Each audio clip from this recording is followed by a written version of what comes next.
resulta que hemos conocido a unos chicos.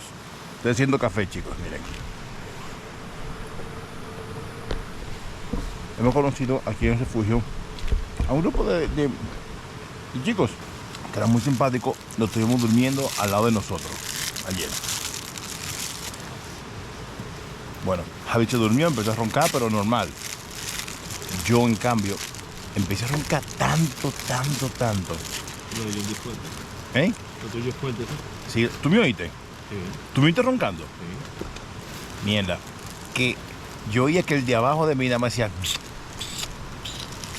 Y el otro decía, no puedo dormir. Y le decía a un amigo, vámonos para allá abajo. Y se fueron a dormir abajo. Yo eso no yo sí que escuché el tipo nada. ¿Tú lo escuchaste? Eso no lo vi.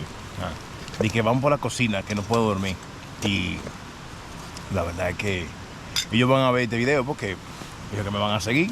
Así que, chicos, de verdad les pido perdón por la tanda que le di ayer.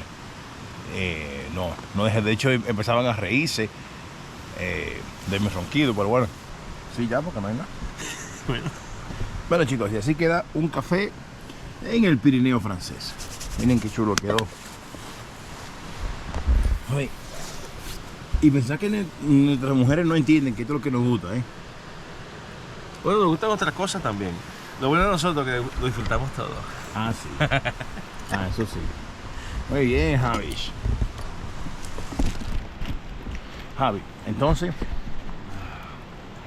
cuéntame de los ronquidos. Entonces, ¿tú me oías con el ronquido? Sí, yo te digo.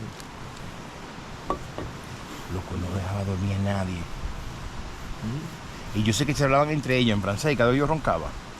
Y yo me levantaba porque le daba... No, tú no lo digo, estabas roncando. Había otra gente que... A otra gente, sí. Y yo me caí en cuenta porque había... El de abajo le daba la madera, tan, como diciendo... Como diría mi mujer, ponte de lado. Sí, total, que es un ejercicio como que...